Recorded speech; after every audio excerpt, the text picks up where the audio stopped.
here with Just B coaches Jenn B and Agakura B. Yay! Today we're going to tell you a little bit about where Just B came from, who we are, and we're going to kind of pull some nuggets of last videos and share them again and kind of dive deeper into them. So grab your favorite beverage, yay, and a comfiness, because you can see we're in our comfy clothes today. It's just what we get to do. And let's get started. So Just Be came about because Agakura and I are finishing this amazing coaching certification program together that we've done almost a year, not quite Not ish, quite, but it feels like it's years. been really intense. Yes.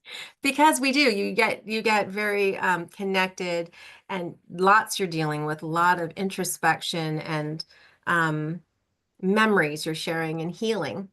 And so you get to know the people who you're doing this with, and you become closer, and you get to choose who you want to hang out with. So we got to choose to hang out with us, the Just Bees.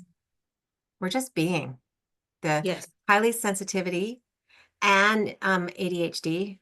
And so having both and mixing it, you find the people that work for you. So those people that click for us. So we'll tell you a little bit about our backgrounds, and then we'll dig into some really juicy things.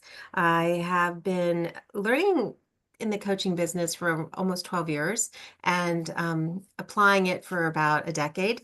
And I started when I was 12, so that I'm younger. I'm just kidding. I'm being very sarcastic, my friends.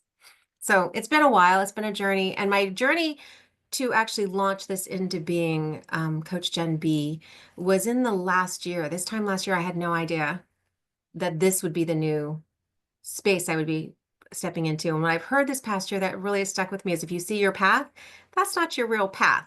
Like, you might be going down that path, but it's not your path. And so Sean would always say, if you see your path, that might not be your path.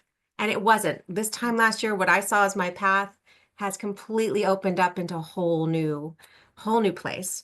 And I love just being open to it, being flexible, and my journey of self love and self care and self realization probably started about 10 years ago when I started my own personal coaching with an amazing woman who's become a mentor now. And Jackie really helped me figure out, where do I fit in and what did I want? And I kept fighting it for a while. And then other things popped up, and I also incorporated therapy to that. So it really helps me to notice different things. So when Agakura says, how did you notice that? How'd you start that? I noticed. And it's a little programs and celebrations each time, and the encouragement of a safe space to be me. And it's an amazing gift to find. And so hopefully you'll find that, even if you're not ready for your own personal coaching journey or therapy, somewhere you're safe, the dreams, like Agakura mentioned last time, that are closest to us flourish in our closest circle, in our personal circle. So that is a really simple way to tell you a little bit about me. And I'm sure as our episodes go on, you'll find out even more. So stay tuned for that.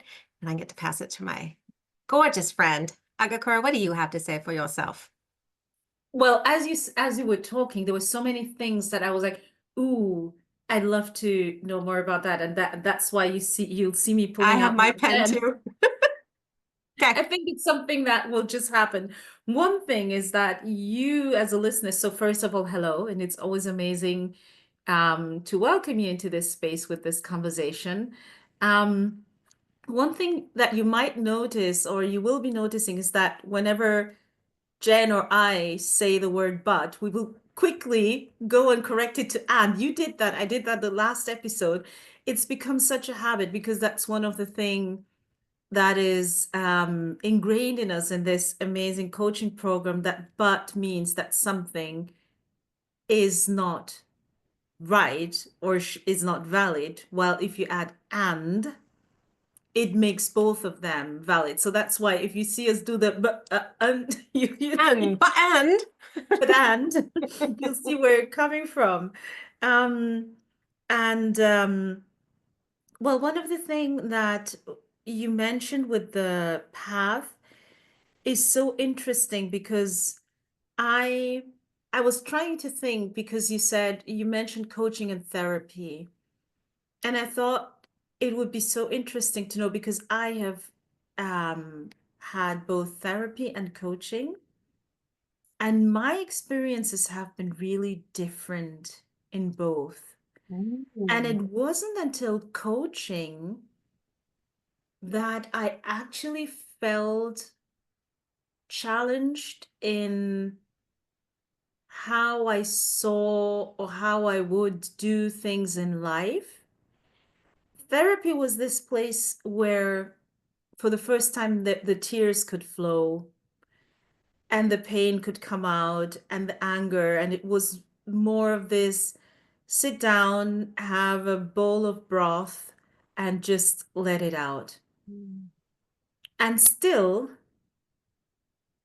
I would never I would never argue that it's not valid, but there was a point where it didn't go further than maybe this realization of things, how things had been, how things had gone, of Yeah. past pain, and just like doing a lot of the bringing up a lot of the pain. And in coaching, it was more like, okay, now here you have your paintbrush. What's your picture gonna look like? Oh, But then I'm saying this with a lot, very careful because I know that there's so many different therapy lines. So I yeah. would love to know if you noticed any difference or if you would say that actually um it wasn't that different. Mm. Both environments for me gave me a place that allowed me to learn what safe space felt like, Mhm. understand what a safe, supportive person could be, and um, both really good processing and listening. So that's both of them. Coaching gave me more. Well, we can take this, we can look at this, and then let's figure out why this is stopping for you. For example, I have a goal, I can't keep hitting it, I keep missing it, something's not happening. And okay, let's talk about what's the goal? Why do you want the goal? And let's look at maybe some ways to get you around the obstacles, or what are the obstacles? Let's see if we can break it apart, type of thing. Therapy would say for me, okay, so this is your belief about yourself. Is that true? And it would confront me head on. A lot of emotional understanding and growth came from that. And it kind of, um, it helped me, it's giving me the really introspection I need that pairs beautifully with coaching. So if my coach says, so you're hitting this obstacle and you're procrastinating because of what? And I'll say, well, it could be fear. And as an ADHD person with rejection sensitivity, normal coaches will say, well, rejection, what, let's go back to when you were younger. Where were you rejected? How did you feel it? Let's reframe that. Whereas if you're not quite understanding what rejection sensitivity is, it's not going to be the let's go back and see if we can reframe it. It's going to be the now what can you tell yourself? How can you hold this love and this belief for yourself? It has to be a whole different strategy for someone who's dealing with that also. So therapy gives me more strategies in terms of self-love and internal mental thinking toolkits. Coaching gives me the toolkits and the tools of, I can reframe that. I can have a different belief. Two different, so think of therapy as I'm in the ocean and it's helping me to tread water. Coach is saying, oh, but there's the island, go to the island. So I'm treading water and I'm now going to the island. So two different functionalities in the same type of scenario. Did that I help? love this. Yeah, I love this. And I'm also realizing that maybe the time I went for therapy was in my 20s, and I had a breakdown. I battled with depression for I think 16 years, from 16 to 34. And there was also suicide attempt. So probably the approach was different, was a very different one. It was like, let's see how this life can work for you, or let's see Right.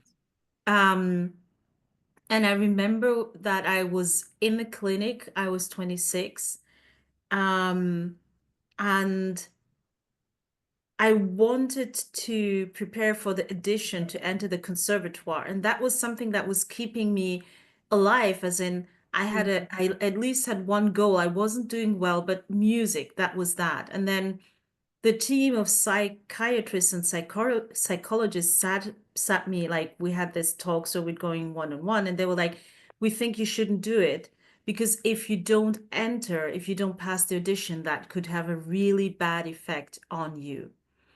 And interestingly enough, when now later I come to work with coaches in my late 30s, I was like, hold on, a coach would have probably been, you've got one straw. This is the one thing that's that makes you Right, feel alive. Let's feed this. right, It wouldn't have been so protective. And both meant well. I mean, the therapist, they wanted to protect me. right, They're like, if she doesn't make it, this can have this because of what they also have studied, and they've the case studies. What does this do to people and so on? But I just realized when I started working with a coach, I was like, probably they would have told me, we'll go for it. right. And how can we support you in this? And how can we Not that support you? therapists wouldn't, but coaching is, so what skills do you have from this now that you can take and add to more? Yes, Exactly. You will be in a better place even if you don't make the addition, because you, being someone battling, having this mental health, um, how this challenge, you will have proven to yourself that you're resilient, you're strong, you can still go for this. And with yes, this lesson, we will take you further. right. And so I'm now wondering Mm, if it's okay to actually maybe explore a bit why therapy and coaching are amazing for people with ADHD and highly sensitive people, and whether do we always have to wait until the Christmas tree is on fire, or is it something right, that we should just do like that medical checkup, right. dental Oh my check? gosh. I wish. And so this is disclaimer here for anybody who is really feeling deep depression, um, different anxiety, suicidal thoughts, please call and connect with a professional who can help guide you through this. Our discussion is sharing our own personal thoughts and ideas on this. And if you truly are thinking something serious and needing help, please reach out for that help. And we will put the link of both. I believe France has its own number it can call, and the US also does too. So the link for just to reach out for help. Um, this is a serious, and I love that we're talking about this. Um, I wish my generation had it sooner because I didn't start therapy until I was in my late 40s. And I didn't start coaching until I was going into a crisis where I had moved locations. I couldn't I wasn't unpacking my office. I wasn't getting things going. I was just not engaging in life then.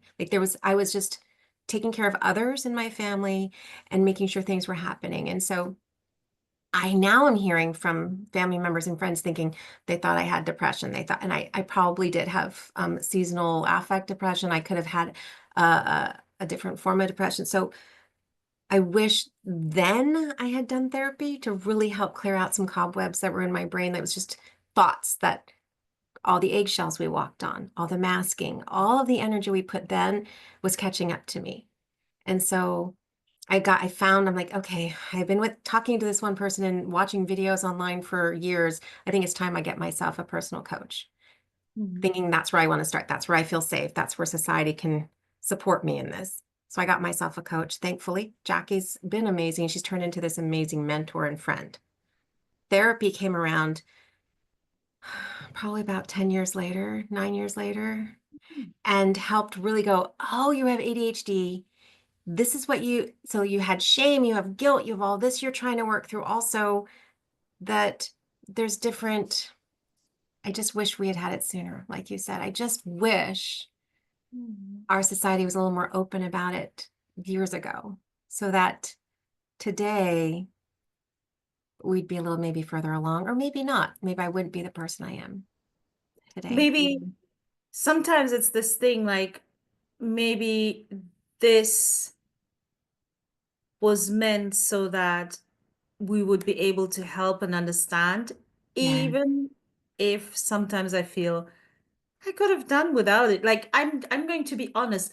I know Yes. that people who are so noble who'll be like, I went through this so that I could I don't wake up saying, "Yay, I love my 20s and how and the suffering because now I'm able."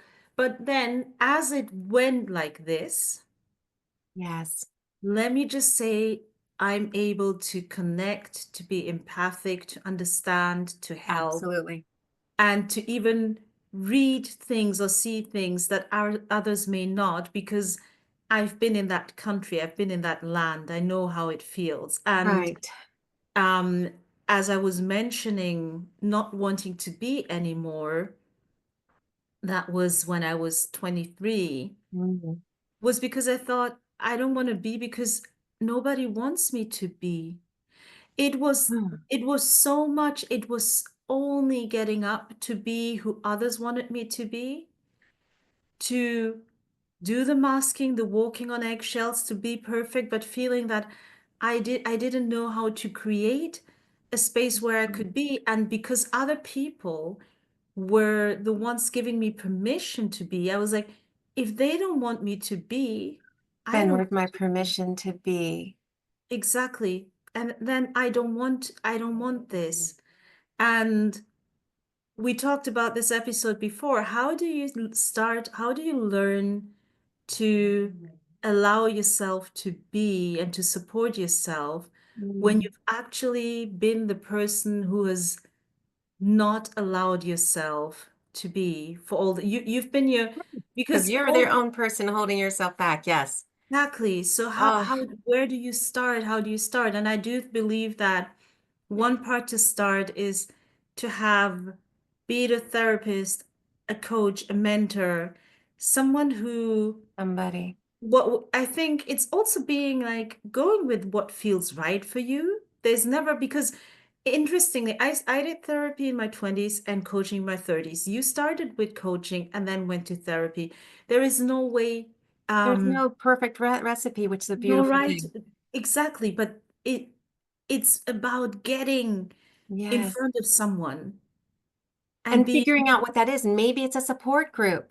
Maybe it's you sign up for, I don't know why this popped into my head, but maybe it's like a climbing group. You love to climb, you go and you connect with other like-minded individuals for whatever activity is, and you start doing that, and you're making connections and saying, okay, yeah, I like to do this, I like to do that, and you're finding where you start. Then that opens something in your brain and in your heart where you go, oh, I need a little more.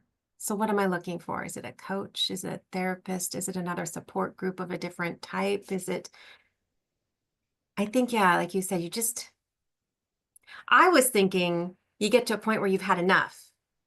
And I don't know yes. what that looks like for everybody. For me, it was that I'm tired of feeling this way. And it was a way of not feeling like me.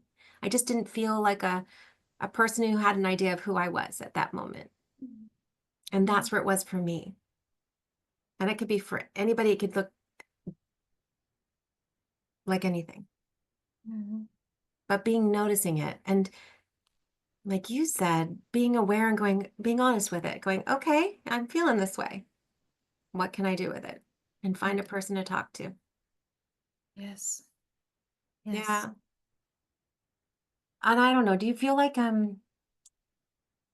finding that person to talk to, it's really hard at that beginning stage to know who is safe and who will Mm, encourage the growth or who will, as you mentioned in another video, who will try to paint your picture for you. yes. That's really hard also. And that's where I've had a few failures, but failures for me were also learning opportunities and growth. There is pain, there is angst through it, and you have to kind of get yourself around it. And for those moments, though, when I look back at those lessons, I think, oh, I wouldn't be to this spot if it wasn't for that. And I just hope anybody who's in their 20s right now, just You don't have to know it all. You don't have to be it all. You just get to be you for the moment and figure out maybe where you want to go. I think the like one of the most important questions that my therapist asked me in my 20s was, what did you enjoy when you were younger? And that's when I reconnected to playing the piano and singing. Like, Yeah. and there is a moment where we couldn't care less about what is said or not said. I mean, we come into these settings and then we start saying, oh, they are comparing my piano playing to so and so's. But if you never came into that space, you wouldn't even have um become aware. So there was a Right. time where I was being coached, because we do the peer coaching within our training, and the peer was coaching me, like she took me to this process where a certain belief had come from. And it was like, as it being a child and painting a tree and not being aware of the fact that the tree was crooked until another kid came and started laughing and telling me my tree was crooked. And so, what I'm taking into this new year is I'm going to embrace my crooked trees. And Right. now, whenever I upload a video, I do a content, it's like my crooked trees. Don't you take away my crooked trees.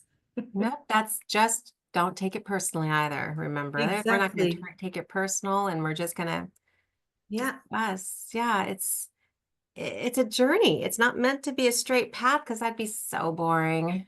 But it is a it, journey. it And would. the ups are have their benefits and the downs have their benefits and it makes us stronger. And when you said earlier, it makes us we're able to help others. I agree with that. I don't like the saying is, oh, you're going through what you're going through, so you can be the example Exactly. for others. That one kind of makes me cringe. It kind of makes me Can go, someone else be the example here? Thank you. I'll be the light where they can be like, Yes. oh, okay, so she did go through some stuff. Mm-hmm. Mm-hmm. But you don't have to go through stuff to be able to help others or be a guide or be a light. Just kindness and be a blessing. And if you are empathic and you are highly sensitive and you can feel the other feelings from other people, um, we're going to go to the four agreements again. Don't take it personally and don't make assumptions on what that person is feeling or Mm-hmm. portraying, Mm-hmm. as it probably has nothing to do with you Yeah, most 99% of the time, I it think. doesn't. But I love It's a your art beautiful. thing. Should we talk You about love it? art? Because we talked about art, but I would love to Yes. go back to your art because you said it before someone comes in and tries to rebuild your sandcastle or they try to repaint your painting. And isn't it frustrating when someone has a view for your life and it's not what you would envision, but we go along with it for so long that all of a sudden you'll hit a space where it doesn't resonate. And that's where the beginning of the noticing starts. And it could look so different for everybody. But yes, art. We talked about art museums and stuff, and I'm like, I love to go to the art museums, and I like to like learn the history behind the painting and learn a little bit about the painter and really find it fascinating what they chose and why they chose it and the medium they chose and realistic and what do we talk about? Abstract. And you said that you were liking abstract because Oh, because I can paint my own landscapes and faces and buildings into that abstract colors. Like for me, abstract painting, I'm able to stand before it. Not all abstract. I mean, there's some abstract painting where it gets a bit, like where you have a triangle yeah. and there is something leading to a circle, and you're like, yeah. But when it's really like beautiful, I remember when I was living in Beirut, there was this art gallery where they wanted to promote um like artists from all over the Middle East. And there was Mhm. this one artist who had this huge canvas and it was so powerful, like the colors and everything. And I stood before that and I didn't get to see any of the other pictures before the gallery closed because I was just taken away by all that I could see Mhm. in that painting. And I remember the person telling me, well, you didn't really get to um like use your ticket because you just watch, and I was like, that is what I needed. I went like I was so full after just Perfect. oh And again, someone trying to put their expectation of what a visit to a museum should look like on someone else. When you went, that's all I needed. That was that's beautiful. all I needed. It made Yeah. my day. I was even like thinking, oh, if I could just afford this picture, it was amazing. It I should get was, a picture of it. I think it was a no more, but oh, I didn't dare. Wow. Right. There's Sometimes times. there's times where you like, if there's like a camera and it's crossed with red, Oh, then no, you know me. I will follow that rule. yeah, I know it well. And Ish. I did, and I did too. Yeah. Um, but yes, and you love the I naturalistic. like I love the Impressionists. I just Mhm. I find them soothing in the way that they use their colors and they pull it all together. And I'm a very, as you can tell, I really like, I just a very full of expression. If I walk by a ruin and it's a castle or whatever it is, I will touch the walls just to be going, ah, I'm touching the history, or I will stop and do the smells. I'm very intentional with my senses. So when I see artwork, I will look at brush strokes and I will want to know the history, and I'll look at the frame that's around it. And most people go, okay, that's a pretty flower. I'll go, oh, so how many petals are there? And where is the light and the shadows? And my artistic side wants to come out and just, like you, I want to stand there and just enjoy it, Mm. not be told to read it, move on, read it, move on. That's why we were visiting, oh, any museum I go to, and I can't remember the one we went to recently, but I get the audio guide if they have an audio, and I'll put it on and do my own pace and pick which ones I want to see. I won't go in order, but I'll go, that one caught my eye, Oh that one caught yes, my, and I'll do it that way yes, just to definitely. enjoy. I love museums. I love art museums. I love the zoo. The zoo it Yeah. is another way, although it's hard to see animals behind Mm, cages and things, but yeah. it's so that's what I enjoy doing. And people have tried to paint my picture for me many different times. This is what you should be doing. This is how you should look. This is how you Mhm. should be, whatever. And I mean that figuratively, not literally. They don't come up Yes. and paint my painting. So, but I find that I am now in charge of my own brush. And I've gotten to that point in life where I went, nope, that's not the color I'm choosing. I'm doing this, or I'm going to paint this shape. So I'm starting to step more into that. And I'm looking forward to seeing what my future will look like. How about you? Same. To be honest, I think one of the most liberating things, so I'm coming back to art and then going to when people try to paint your picture. One of the most liberating thing that happened to me was when I was in the clinic, we would have this, I don't know how it's called in English. In German, it's called ergotherapy, and you just do something. Art It's therapy. art therapy, right? Uh-huh. So it can be doing something with clay or Uh-huh. painting. Okay, so Uh-huh. art therapy. Okay. And so I would just pick up the brush and paint, and then I would ask the therapist like, okay, this isn't right, right? He's like, there's no right and wrong here, just paint. Yes. And I started doing that. I actually started developing the habit because I stopped doing something because somehow I was raised in the generation where if it's not going to make you rich, you don't dedicate time to it. If you're not going to be a professional dancer, you don't go to dance class. If you're not, and so I started taking dance class again and painting, even though it has nothing to do with whether I'm going to earn money or not, because it is my therapy. That's my safe space. My safe space is to have a paintbrush and to just play with colors.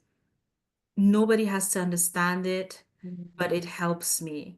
And just taking back that thing, like I enjoy it. I was laughed at school. I got an E in arts. An E.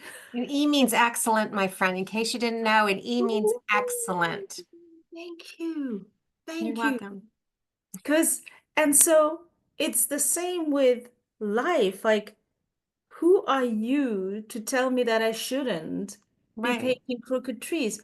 well, can you please keep to your Canva and let Yeah. me do mine? And especially people who make sure that nobody paints on their picture will still take their brush and start painting yours. And you're like, Mhm. you don't like people doing that to you. Why do you think No. I would like this? That's, I think, the interesting notice of it all. We start saying, but you don't like it if someone does that to you. And so it doesn't make sense. It does when you look at the psycho meta programming in their brain and how they were raised and programmed. It makes sense because that's what we've learned in our coaching. It just doesn't make sense to our heart and our bodies when someone else is trying to step in on who we are thinking we are. Yes. Right. It does. I love how you start doing something for the joy of it. I was so glad to hear you say that. I just was like, yay. I just imagine you dancing and singing. And I honestly, for Christmas this year, I asked for watercolor supplies and a watercolor class so I could just sit and do some more artistic things. I've picked up crocheting in the last few years, teaching myself to do different things. I And just she does amazing things, guys. She is, oh my God, It the keeps things my that I've seen. brain busy while my hands are just relaxing. Mhm. Like, yeah. So, um, I do. I love that you said that, and I would encourage everybody to find something. What if it's just like writing your name in different fonts or what Yeah. did you used to do as a kid that you really enjoyed doing? Was it playing hide and seek? Okay. Was it biking? Was it hiking? Was it making forts? What else did you do enjoy it as a kid? I'm trying to think of what I enjoyed as a kid. I don't know that I enjoyed painting because it was too structured and people were always telling me how to do it and that it Yeah, wasn't. the structured painting, right? That's where my Uh-uh. rejection came from. But if I can just pay, that's why this therapy, where the guy Yes, was I like, love just that. enjoy the colors. I was like, oh, No right or wrong. And that's truly what therapy is too. It helps to feel like, oh, there is no right or wrong with what I'm saying. I can process freely. So mhm. so as a kid, what else did you enjoy? I'm trying to go back and it's been years. Did you enjoy outdoor things more, or did you more enjoy being at home? That's a toss up because I wanted to be out playing with our friend, like with my brother and our friends. Um, but I also enjoyed building a fort and reading books. So Mm, it could be yeah. either Reading a or. book and just being hiding somewhere. I love a good book. I can get so hyper focused in a good story Mhm. that the whole day will go by and I've forgotten to eat and all of it Same because it's a here. good book. And you can Yes. feel with the characters and you can feel with what's going on. And it's very hard to, um, Mhm. what's it called? Detox from a book. When you come off the book and you close it and it's done, it's hard to Oh, just reset. I have books that I haven't finished Mm, because I don't want to say goodbye to the characters. yes, I'm like, yes. not ready to say goodbye yet. No, and then so I'll restart the whole series. I won't even finish that Mhm. last one. I'll just restart the whole series to, yeah, I Yes. have those too. Those are good ones. Yeah, definitely. So did you like to cook? What else do you like to do? Yes, cooking, anything that will get me into this space of just um being focused on something, but not really worrying about something, just like cooking. With cooking, it's the smells, anything that includes Mm, the senses. When even just a fried onion for me is like, wow. And then you add the thyme or mm, the laurel or whatever you add, and then it just builds up. Or if you're going like more into the curry area, then that mm. smell will be, This, so the cooking, so the senses with me, and yes. then the coloring is like with what I see and the music. So it's Mm, very much like anything that includes and is pleasing is like, oh yes, I love it. yes. And anything that I can, here's what also enjoy in the short. So I admire you for your crocheting because the other day when you showed me this beautiful long blanket, I was like, how do you feel when you're at row 5? Do you feel like There's still so much to come. And or Mm, is it always gratifying? This is the amazing part. Or is there a beginning where mm. you're like, oh boy. At the beginning is always is this the right way? And I finally got into rhythm with it, so that was great. And then, um, I don't know, I never had a plan of when I'm going to stop. So when the last one I did, I said, okay, these are the colors I'm going to go through. I'm going to do it, and then I'm going to be done. But then I was done, and I'm like, well, no, I can put a cute little border around it, and then I'm going to teach myself to crochet little like shapes, like a heart or something. I'm going to put those on it, and then it could keep going because I enjoy the learning and the process. And so now I'm in the point of learning to do a sweater. So we'll see how that goes. It might be the biggest sweater you've ever seen, but I'll still make myself a Wow. sweater. Because I have this thing, like for example, if we're going like now we'll be going on a road trip, and I Hmm. know that if we're still like at the beginning, like the first hour, I'll be still excited. It's Oh like, oh yeah. wow, we still got so much to go. And then once we're arriving back home, it will be like, oh. But normally when I'm doing something, there's this point where it's at the beginning, and I'm like, is Mm, this ever gonna end? Like when I'm preparing a script right. and then Right. starting to record, um, there's like when I've done the English one, it's like, yeah, this is the English one. You still got three more to go. And it's like, oh. And then Yes. when I'm like midway through, it's like, okay, this starts feeling like. You hit your So I have groove. this thing where sometimes they'll be like, oh, can we just, Yeah. is It's there that an end? beginning warm up. I mean, I consider it when I was training to do some runs and different races and things, and I always hate that first mile is always the hardest because you're just getting started. Everything's warming up. Everything's like, do I remember how to do this? And then all of a sudden you hit a click and you go, oh, and then you just get into a rhythm. And so your Yes. road trip, you'll get into a rhythm and it's this day and then this day. And then you get home and it'll be like, okay, it's cool down, it's stretching, it's remembering, it's learning, it's planning for the next trip. That will be Yeah. fun too. So True.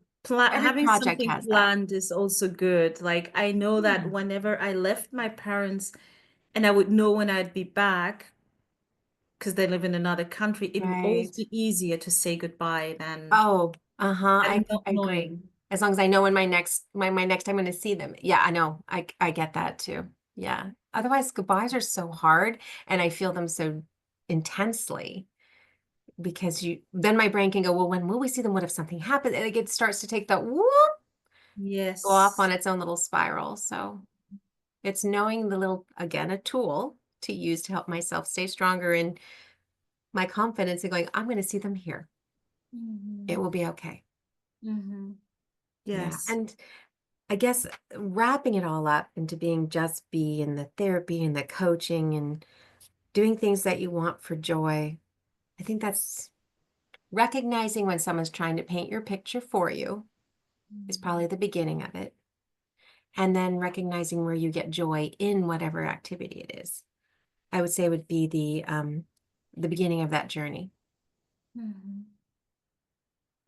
Yes, you That's what mean I knowing what activity it is that brings you that exactly, yeah. and to also be in the space where this is me and I'm just being. Um, Yep. I'm not Picasso, but this is giving me, I think maybe because Right. we're used to giving so much, we have a difficulty to be okay with just receiving. So if Yes. painting is you just receiving joy, take that. If dancing is you just Oh, receiving, you don't have to give something to an audience, but if you enjoy it, dig right. in, dive in, do it. Oh, I love that. Dig in, dive it, do it. Just And be. what I love is also the story I once heard about Steve Jobs, how he took calligraphy at uni and he just enjoyed it.